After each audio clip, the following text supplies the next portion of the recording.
আসসালামু আলাইকুম।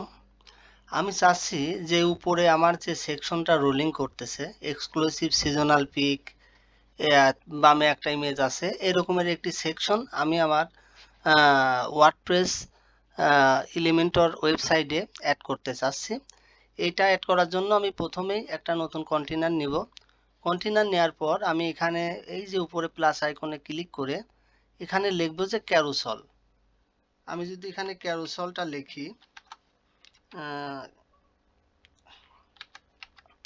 ক্যারোসল লিখলে এখানে দেখেন বামে যে টেস্টমোনিয়াল ক্যারোসল এইরকম একটা অপশন আছে। আমরা এটাকে ড্রাগ করে আমার এই কন্টেনারের মধ্যে ছেড়ে দেব। কন্টেনারের মধ্যে ছেড়ে দেওয়ার পর এখানে বামে বেশ কিছু অপশন আছে আমরা দেখতে পাচ্ছি যে আইটেম #1। আমি এটার উপর একটা ক্লিক করব। ক্লিক করার পর এখানে যে কন্টেন্টটা আছে আমি এই কন্টেন্টটা রিমুভ করে আমি যে কন্টেন্টটা দিতে চাই আমি সেই কন্টেন্টটা এখানে কপি করে নিয়ে আসব। তো আমি যদি এটা কপি করে আনি, এখানে আমি এই কন্টেন্টের এখানে বসাই দিলাম, ওটা পেস্ট করে দিলাম। তো পেস্ট করার পর ওটা থাকলো। এবার নিচে আমি দেখতেছি যে ইমেজের একটা অপশন আছে। আমরা এখানে চুজ ইমেজটা ক্লিক করব।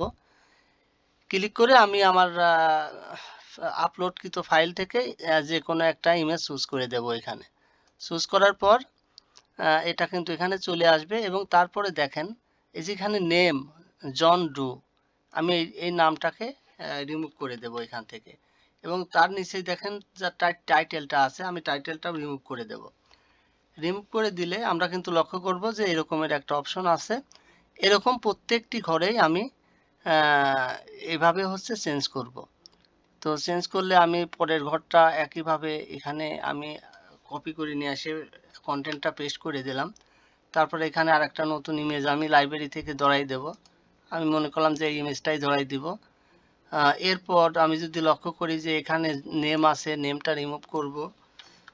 তারপরে টাইটেল আছে সেটাও রিমুভ করে দেব।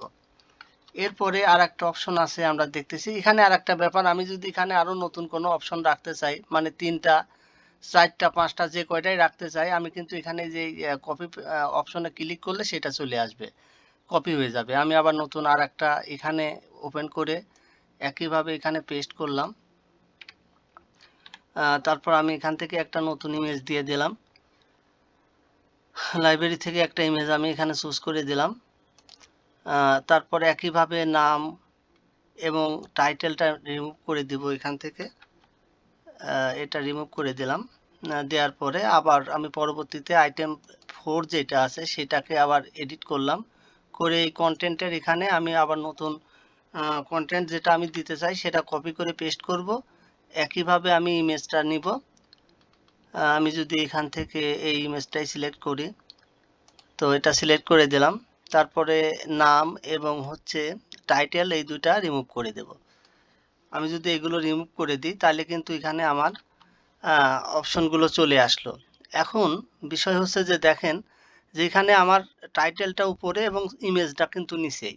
তো এটা আমরা কিভাবে ঠিক করতে পারি? সেটা ঠিক করার জন্য আমি যদি এই লেআউটে ক্লিক করি, লেআউটে ক্লিক করলে দেখেন ইমেজ লেফট, আমি চাচ্ছি যে ইমেজটা বামে থাকবে, তাহলে আমি ইমেজটা লেফটে দিয়ে দিলাম।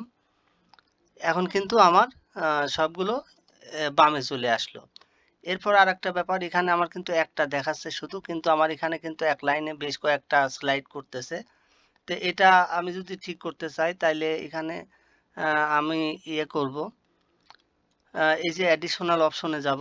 অ্যাডিশনাল অপশনে যাওয়ার পরে যে পেজিনেশন দেখাচ্ছে নিচেই, এটা আমি অফ করে দেব, নান করে দেব এবং অ্যারোটাও নান করে দেব। আমি চাচ্ছি না যে এখানে অ্যারো থাক। এখানে আর তেমন কিছু করার নেই। এরপরে আমি যদি আবার স্লাইডে যাই, স্লাইডে গেলে আমি এখানে লক্ষ্য করব যে আমার এতে কয়টা দেখাবে, এটা দেখানোর জন্য আমার কি করতে হবে, স্টাইলে যাইতে হবে। স্টাইলে যদি যাই, আমি এখানে স্টাইলে যাওয়ার পরে আমি যদি ইমেজে যাই, এখানে ইমেজের সাইজগুলো চেঞ্জ করতে পারবো। তারপরে স্লাইডে যদি যাই, স্লাইডের করতে পারবো, সব চেঞ্জ করতে পারবো, এটি সব কিছু। তো এখন আমি চাচ্ছি যে এক লাইনে আমার 3টে শো করুক। এটা শো করানোর জন্য আমি স্লাইড টু স্ক্রল, এই যে এখানে স্লাইড পার ভিউ, এই যে এখানে স্লাইড পার ভিউ, এটা থেকে যদি আমি 3টা করে দিই তাহলে কিন্তু আমার এক লাইনে 3টা চলে আসবে। দেখেন এক লাইনে কিন্তু 3টা চলে আসছে। এখন এটা যদি আমরা একটু রিভিউ করি, এই যে দেখেন আমার উপরের অপশনের মতো অপশন কিন্তু চলে আসছে। এখন আমি এখান থেকে আমার ইচ্ছা মতো টেক্সটের কালার টালার চেঞ্জ করে দিলে পরে আমার উপরের মতো একটা অপশন কিন্তু তৈরি হয়ে যাবে। ধন্যবাদ সবাইকে। আসসালামু আলাইকুম।